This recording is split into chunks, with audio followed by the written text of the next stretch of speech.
Hello everyone, I'm Dr. Tirunelveli and welcome back to our initiative, What After Dentistry. As you all know, we are a team of dentists with healthcare management background, and we are here to guide you and make you aware of the various career options in dentistry and healthcare. Today, we have with us Dr. Alex Mathews, a consultant prosthodontist, implantologist, and principal of Rajas Dental College and Hospital, Tirunelveli. He graduated from A.B. Shetty Memorial Institute of Dental Sciences, Mangalore, and has been working in academics from the year 1999. He has also worked as a specialist prosthodontist at the Ministry of Health, Kingdom of Saudi Arabia. He's also completed a diploma in laser dentistry, holding from RWTH Aachen University, Germany. Dr. Alex is a part of the international panel of the University of Genova and lectures for its programs around the world. He is an eminent speaker of laser dentistry, having many ongoing research projects in the different application fields of lasers in dentistry. He is also on the editorial board and an elite panel of reviewers of several international journals. We welcome you, sir, and it's a pleasure to have you on our platform today discussing the scope and opportunities in laser dentistry. Welcome you once again. Thank you, Dr. Shireen, and thank you for those kind words of introduction. So, sir, before we get into the discussion on laser dentistry, we would like to know about your journey. When you passed out, were there any struggles? Because we generally feel that older generation, they didn't had any kind of struggle, and it was easy for them to make their mark in dentistry. So how it was in the earlier days, or what were your achievements, and how has been your journey so far? First of all, I would like to tell each and every one of my participants or the listeners that always through dentistry, or be that any field, is always limited only by our thought process. And when I had passed out in 1999 in prosthodontics, the single person in my life who egged me on, who gave me the impetus to go forward, was my father. My father, he was he's not a engineer. He is not a he's not a doctor.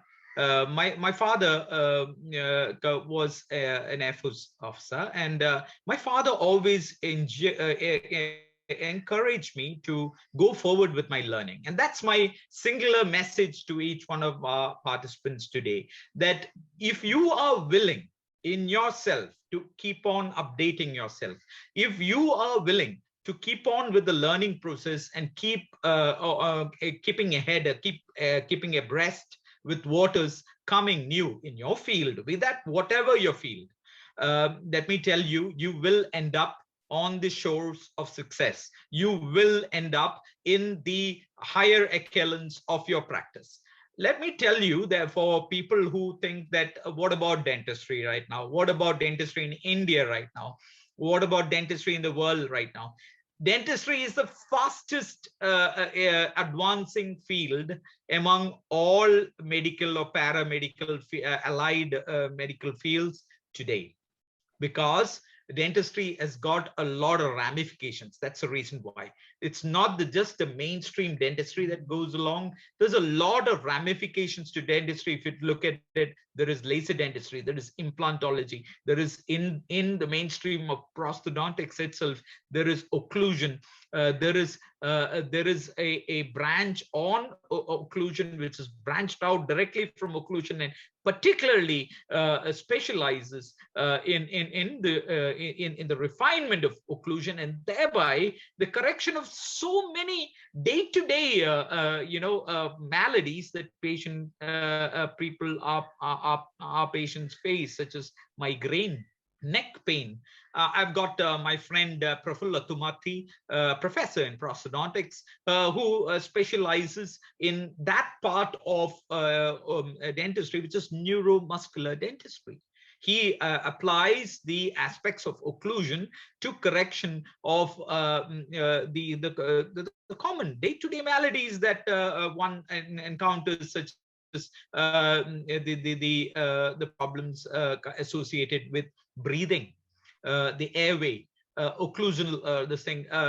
Particularly, I would also quote Professor Srikant Mallan, who also practices in Cherthala in Kerala. Prafulla Tumati practices in Bangalore.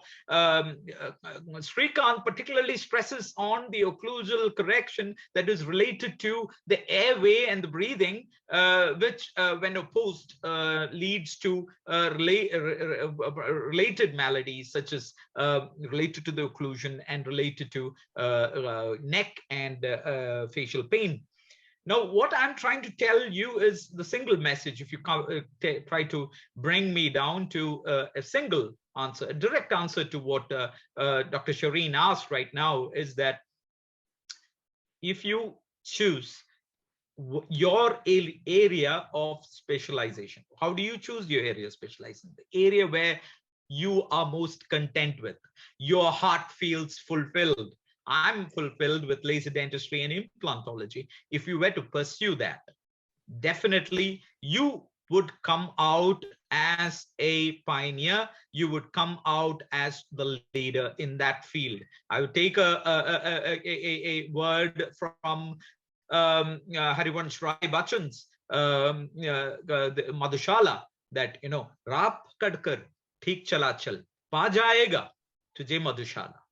So there are many pathways, but if you hold on to one this thing and you pursue that with your whole heart, I'm telling you, you would come successful. And that's what my father told me about as I went out and passed out a young prosthodontist in 1999. Thereafter, I went on to learning laser dentistry in 2006. I went to learn implantology from SDM, College of Dental Sciences in Harvard. Learned from stalwarts such as Srinath Thakur and Sudhindra Kulkarni, and I'm sure that that's what laid the foundations well for me in implantology as well. And that's what my answer is. If you were to, dentistry is the most rapidly advancing field at present, and I'm sure if one were to pursue that wholeheartedly, one would come out at the top crest of the practice wherever you are. Yes, sir. Absolutely correct. It's very, very important to keep advancing yourself, keep learning, and then keep growing. That's the only way one can grow in a particular aspect and wherever they want to go in life. So very well said, sir. Absolutely. So how did you develop, interest in laser dentistry? You had already done prosthodontist and then implantologist. Why laser dentistry, and what made you to choose this field? Actually, my entrance into laser dentistry was perfectly by chance. I would use a word serendipity. I met my mentor, Dr. Suchetan Pradhan, a prosthodontist and an eminent practitioner. He teaches in Diploma University as well in Mumbai. I met him for learning implantology. I met him at SDM Dharwad. I had actually gone to learn. I did not even know what was laser dentistry. But Sir showed a lot of pictures and actual real-time videos where he did the uncovering of the implants using lasers. And Dr. Shireen, as a prosthodontist, we prosthodontists, we are not very comfortable with the sight of blood. Okay, we would like, the moment you've done a tooth preparation and there's bleeding around, we find that as something we've done wrong. Okay, so I was not too very comfortable with a bleeding situation, and uncovering implants on the second stage was always something that I was not very comfortable with. Again, one time I had already gone in invasively and gone in and placed the implants, opened up and done an osteotomy, drilled within bone. And the garment healed and everything, and the patient's looking fine. And there I go again digging. So But Suchetan Pradhan sir's videos were so beautiful that he used the lasers, no bleeding, clear field. He's uncovered the implant right away. And the most surprising or the shocking aspect was he was making impressions that very day. And that was totally surprising for me, because if I were to use electrocautery around a tooth preparation, if I were to make impressions that day, the crown margin and the gingival contour, or what we call as the emergence profile, would have a great deal of gap between themselves, meaning to say the marginal adaptation wouldn't come right.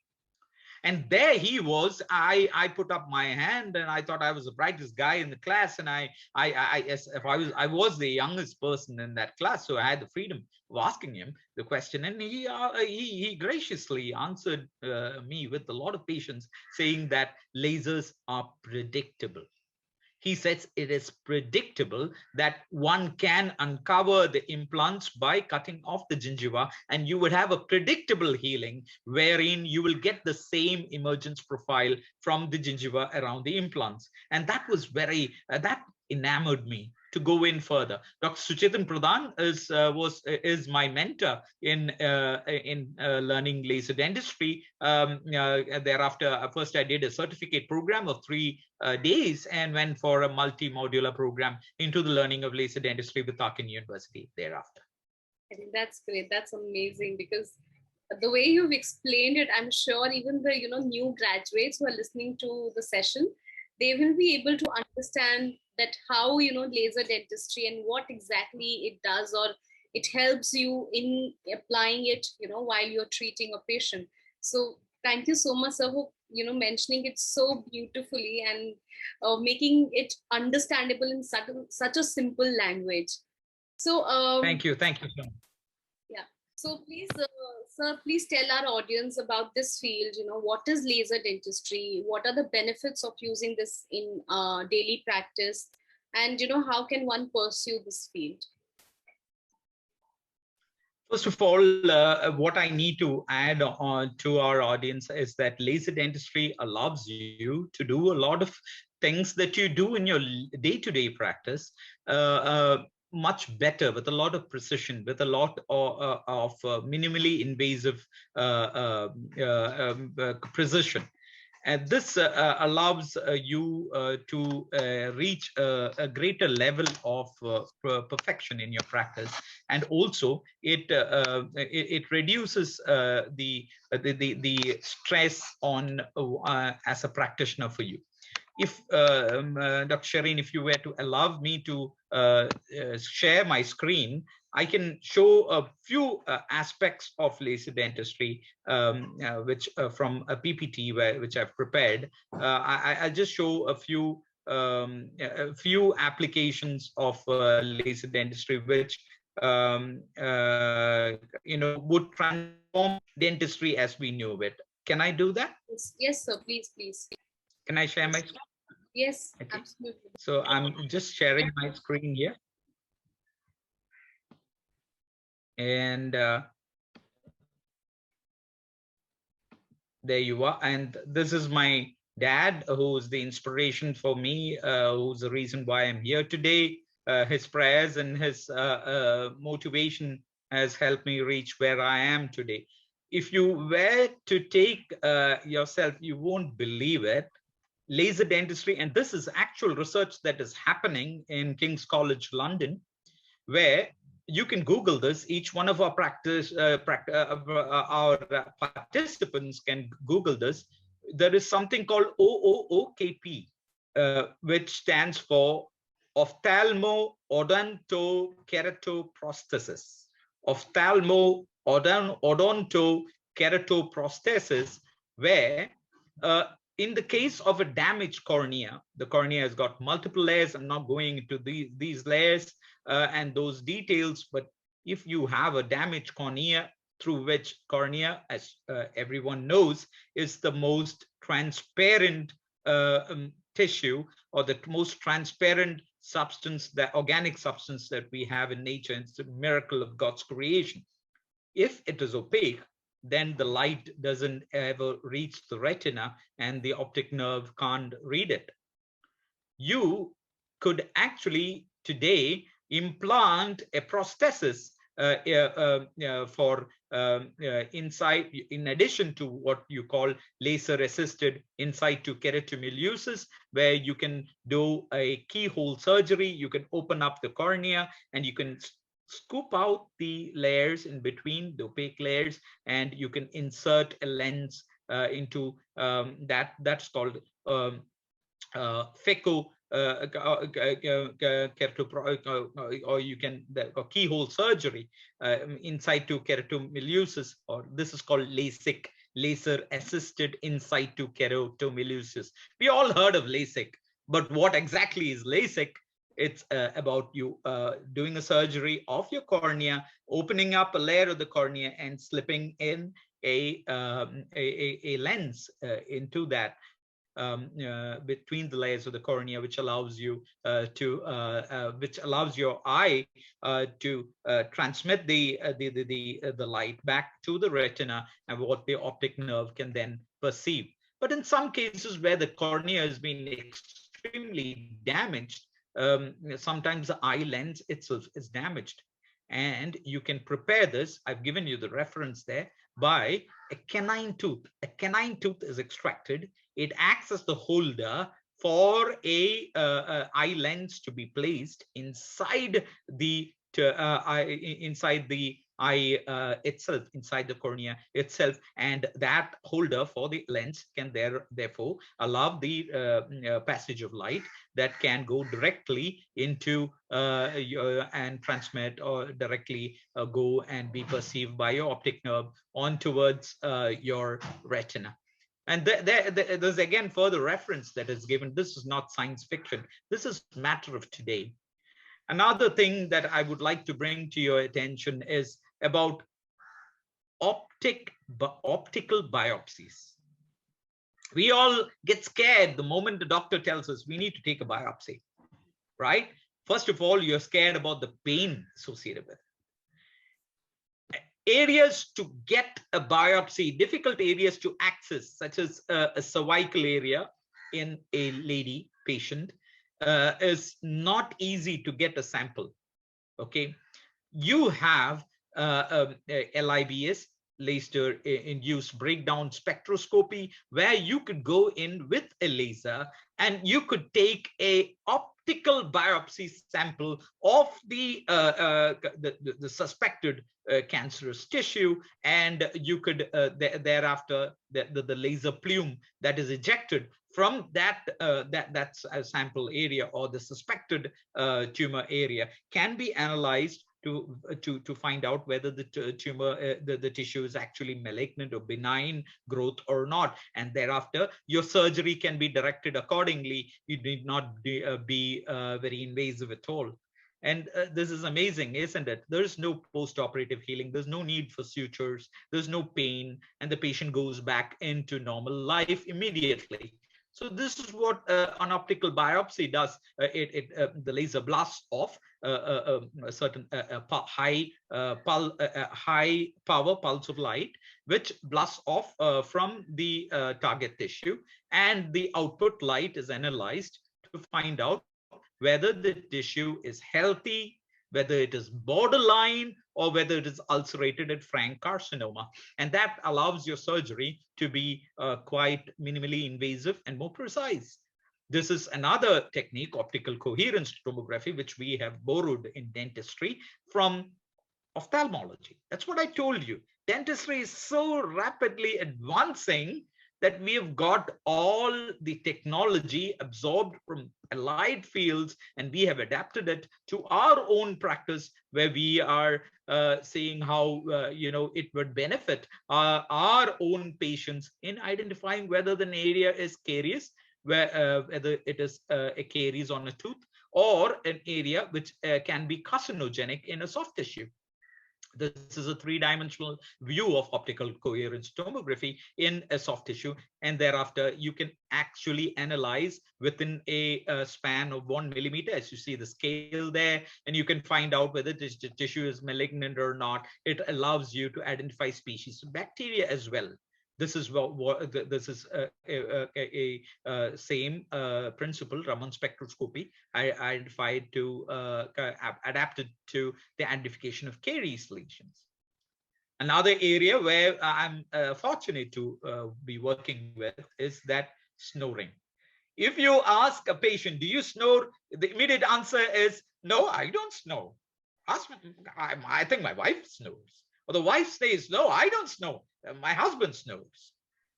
But snoring might be indicative, or it might be pathognomonic of an underlying condition such as sleep apnea, which can predispose to high BP, which can even predispose to cardiac problems.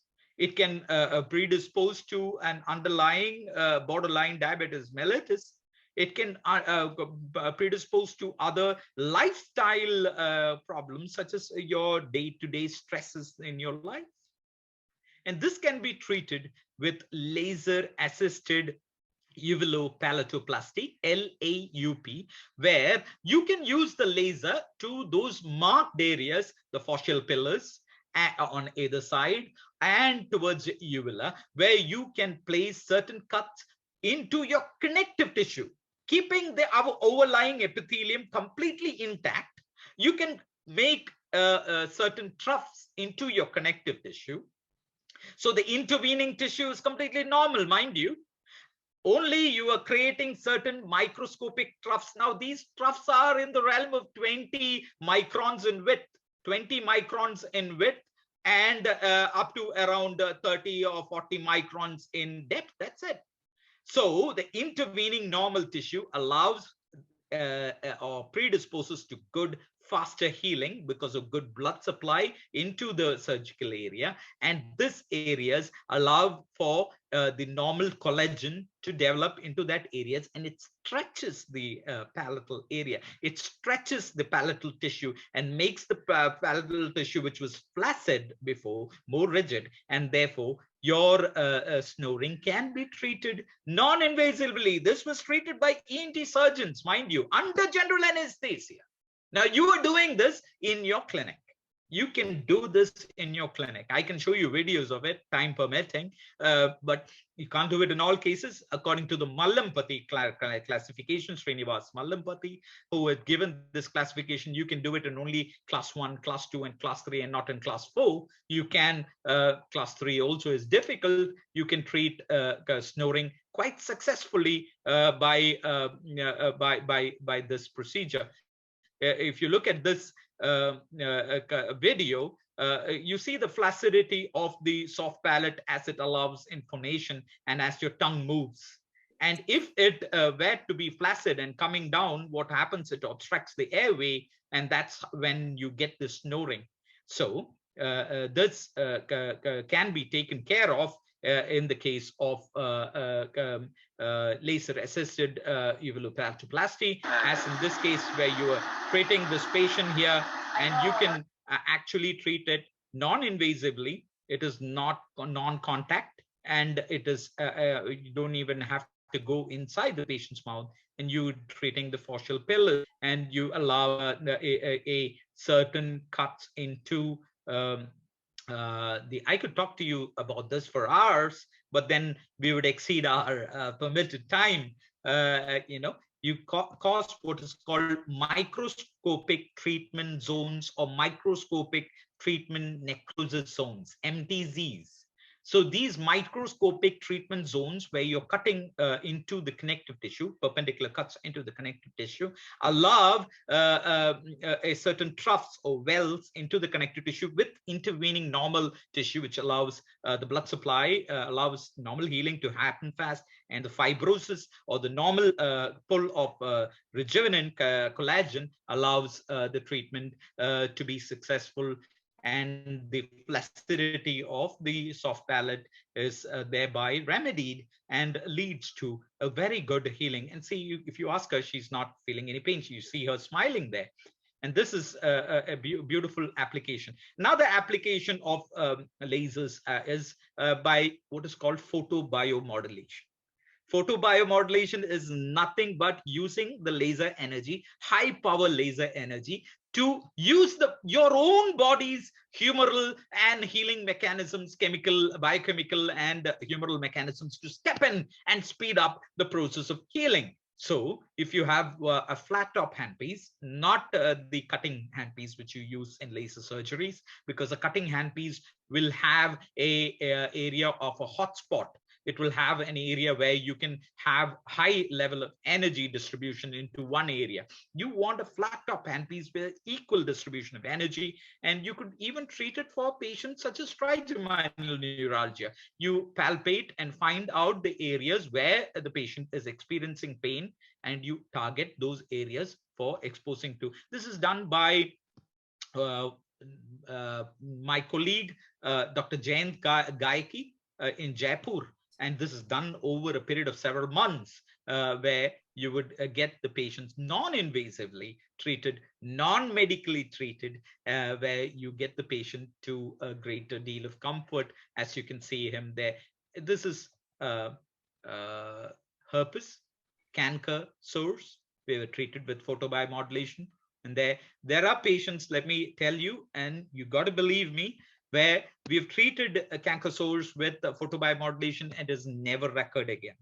I've asked a lot of neurologists how this occurs. I'm not sure exactly, but you can get a great deal of healing with the photobiomodulation to get not just healing of ulcers, but also you can have where you have the complete, from initial postoperative and 2-week postoperative, the canker sores completely resolving. Photobiomodulation can be even used for other applications such as cellulitis or body fat can be taken away, as you see this in this application. Nerve regeneration, which is an area of my study itself. Here you're seeing a nerve body, and you have the end of the nerve, the neurites, okay? The neurites actually change their direction towards the direction of the laser light. This is actual research. You see the reference there. And nerve regeneration, we've done it on rats, white-star rats, and there's a great deal of effectiveness there as well. So thank you so much for giving me so much time actually to blabber on about lasers actually, but I could talk to you for hours on this. So thank you so much. I'll just stop my screen sharing there, and we can go into the rest of the interview as we had planned. This is amazing work, sir. I'm sure the audience who would be watching us today, they will be motivated by seeing what all is there in dentistry, and what all they can cure using the laser technique that you have elaborated so very nicely.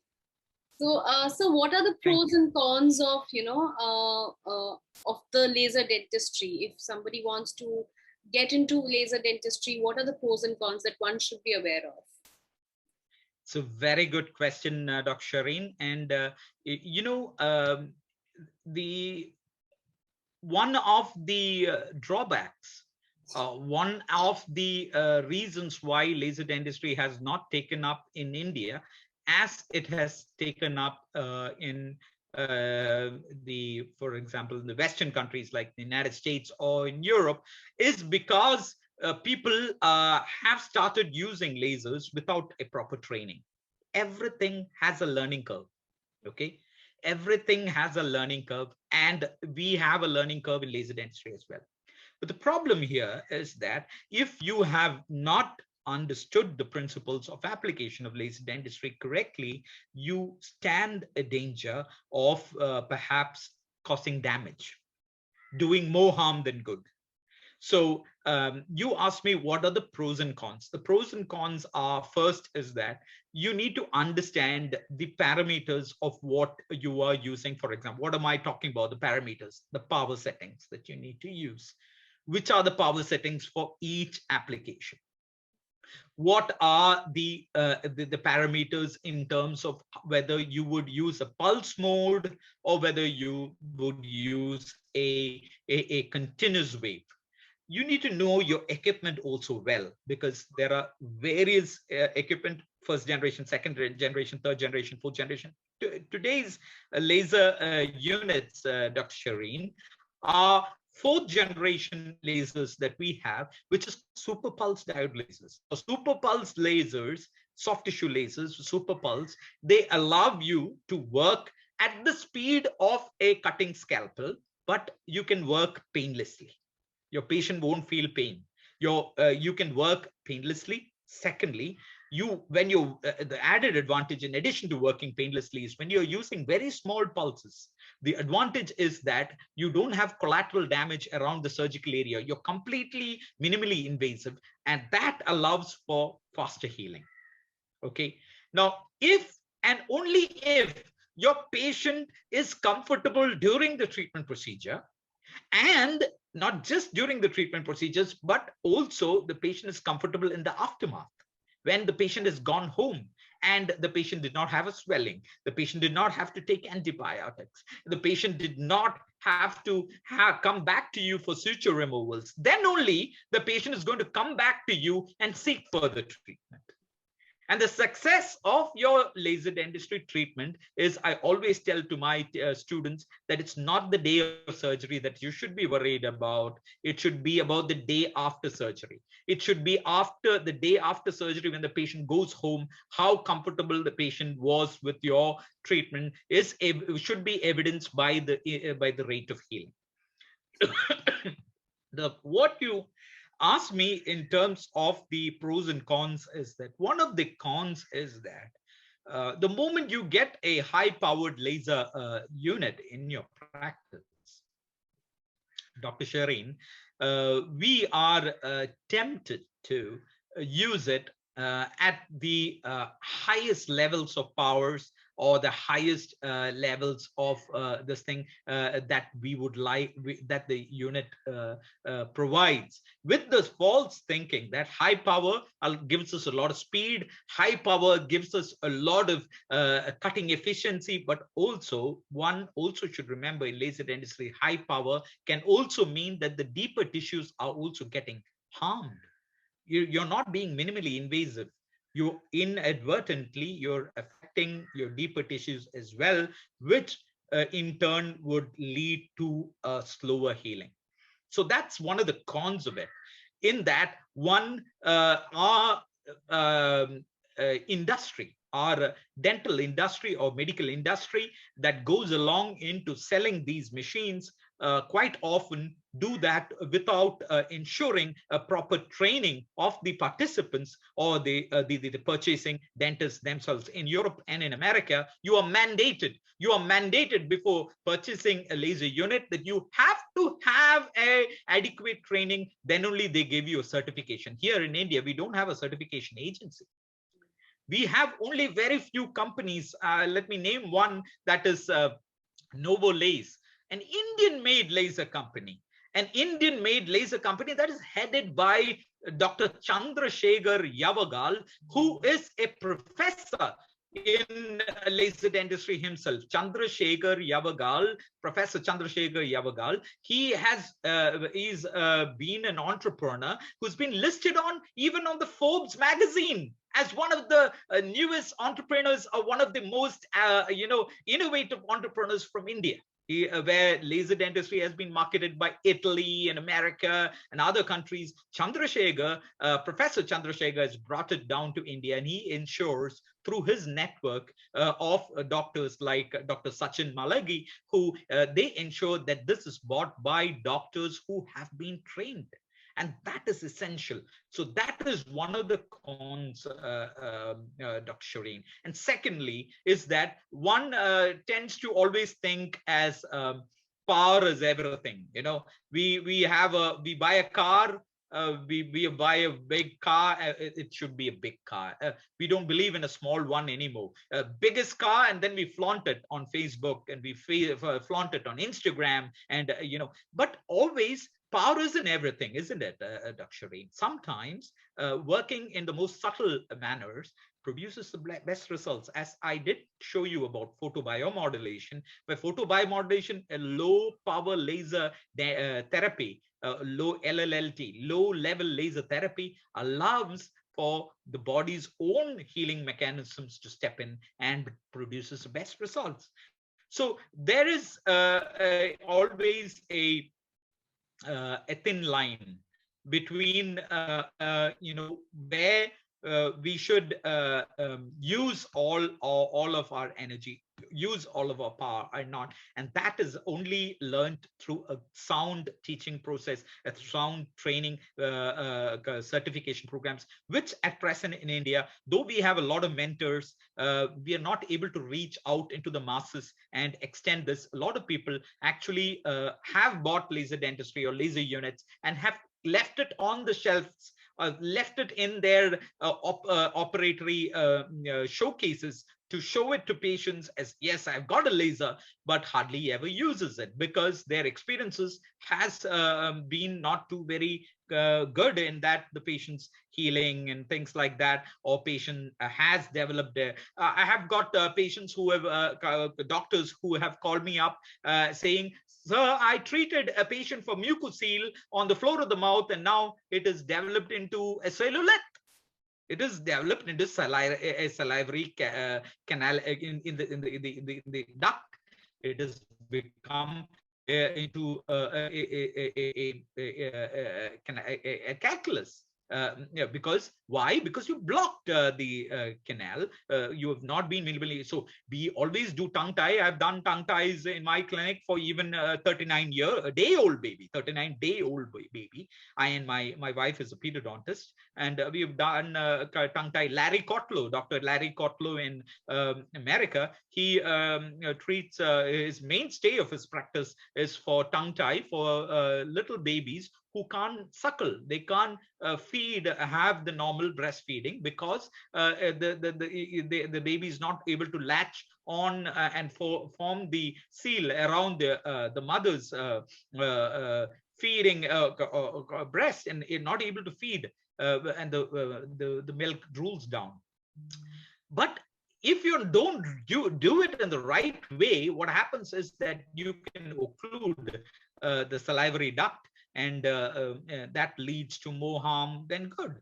So that's about the cons as such. One is not having our practitioners resorting to buying laser units without adequate training, and thereafter flaunting those cases on Facebook and things like that without actual know-how about the downsides of it. And second is about sometimes we think that power is everything, and we go ahead and just blast off tissue without regard for collateral damage. Cons, if you ask about the pros about laser dentistry, I would say everything is a pro.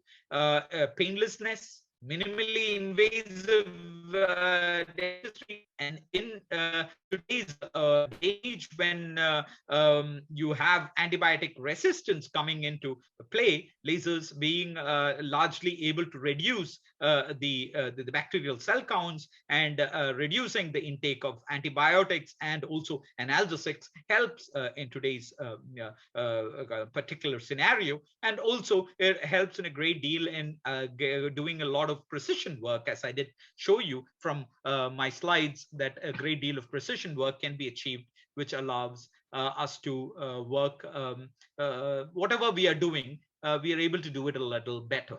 So it helps in a great deal. I hope I've blabbered a lot, but I hope we've able to have answered your question to a great extent. Yes, absolutely. So it's very important, as Sir said very correctly, that if you want to work as a laser dentist, then it is very, very important that you get trained first, become equipped with what and how to use it in your daily practice before just buying the kit and then start working on it. It's very, very important that you start your training process whenever you want to get into laser dentistry.